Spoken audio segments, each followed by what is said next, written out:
ജമ്മു കാശ്മീരിലെ പഹൽഗാമിൽ 24 പേർ മരിക്കാനിടയായ ഭീകരാക്രമണം അത് തീവ്രവാദികൾ നടത്തിയത് ലോക ശ്രദ്ധ പിടിച്ചുപറ്റാനാണെന്നത് വ്യക്തം. American vice president JD Vance ഇന്ത്യയിൽ സന്ദർശനം നടത്തുന്നു. ഇന്ത്യയുടെ പ്രധാനമന്ത്രി നരേന്ദ്രമോദി സൗദി അറേബ്യയിൽ സന്ദർശനം നടത്തുന്നു. ഈ സമയത്ത് ആക്രമണം നടത്തിയാൽ അത് ലോക ശ്രദ്ധ ആകർഷിക്കാൻ കഴിയുമെന്ന് വ്യക്തം. കാശ്മീരിൽ സ്ഥിതിഗതികൾ ശാന്തമല്ല എന്ന് ലോകത്തെ അറിയിക്കുകയാണ് ഈ തീവ്രവാദികളുടെ ലക്ഷ്യം. 2008 ബോംബെ ഭീകരാക്രമണത്തിന് ശേഷം ഇന്ത്യയിൽ നടന്ന ഏറ്റവും വലിയ ഭീകര ആക്രമണമാണ് കാശ്മീരിലെ പഹൽഗാമിൽ നടന്നിരിക്കുന്നത്. 2019 ഭരണഘടനയിലെ 370 വകുപ്പ്, കാശ്മീരിന് പ്രത്യേക പദവി നൽകുന്ന 370 വകുപ്പ് നീക്കം ചെയ്തതിന് ശേഷം കാശ്മീരിലെ സ്ഥിതിഗതികൾ സമാധാനപരമായ നിലയിലേക്ക് വന്നുകൊണ്ടിരിക്കുകയായിരുന്നു. തൊഴിൽ മേഖലയിൽ കാര്യമായ വളർച്ചയുണ്ടായി. ടൂറിസം രംഗത്ത് വലിയ മുന്നേറ്റമാണ് ഉണ്ടായത്. അതേപോലെ തന്നെ നിയമസമാധാനം വളരെ മുന്നോട്ട് പോയി. ജനങ്ങൾക്കൊക്കെ ഭാവിയിൽ പ്രതീക്ഷയുണ്ടായി.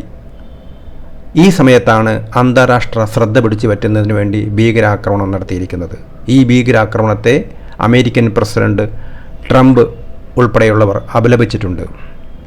ലോക ശ്രദ്ധ പിടിച്ചു പറ്റാനാണ് ഈ ആക്രമണം എന്നത് ഇതിനു മുമ്പും വിദേശ ഭരണാധികാരികൾ ഇന്ത്യയിലെത്തിയ സമയത്താണ് വലിയ തരത്തിലുള്ള ഭീകരാക്രമണങ്ങൾ ഇന്ത്യയിൽ നടന്നത്. 2000 മാർച്ച് 20 കശ്മീരിലെ അനന്ത്നാഗ് ജില്ലയിൽ 36 സിഖുകാരെ ഭീകരവാദികൾ കൊല ചെയ്തത്. മാർച്ച് 21 മുതൽ 25 വരെ ബിൽ ക്ലിൻ്റൺ, അന്നത്തെ അമേരിക്കൻ പ്രസിഡന്റ്, ഇന്ത്യ സന്ദർശിക്കുന്നതിന് തൊട്ട് മുമ്പായിരുന്നു മാർച്ച് 20 ഭീകരാക്രമണം നടന്നത്. അതേപോലെ തന്നെ 2002 മെയ് 14 US ആഭ്യന്തര അസിസ്റ്റന്റ് സെക്രട്ടറി ക്രിസ്റ്റിന റെബേക്ക് ഇന്ത്യയിലെത്തിയ സമയത്താണ് കശ്മീരിൽ മറ്റൊരു ഭീകരാക്രമണം നടന്നത്. ഇതിനെയൊക്കെ പിറകിൽ പാകിസ്ഥാനാണ് എന്നുള്ളതിൽ യാതൊരു സംശയവുമില്ല.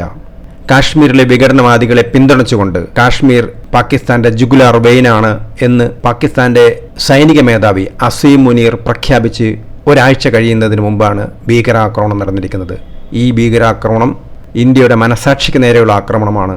അതേസമയത്ത് അതിന് പിറകിൽ പാകിസ്ഥാന്റെ പൂർണ്ണമായ പിന്തുണയോടുകൂടി നടക്കുന്ന ഇസ്ലാമിക ഭീകര പ്രവർത്തനമാണ്. അതില്ലാതാക്കിയിട്ട് മാത്രമേ ഇന്ത്യക്കിനി മുന്നോട്ട് പോകാൻ കഴിയൂ.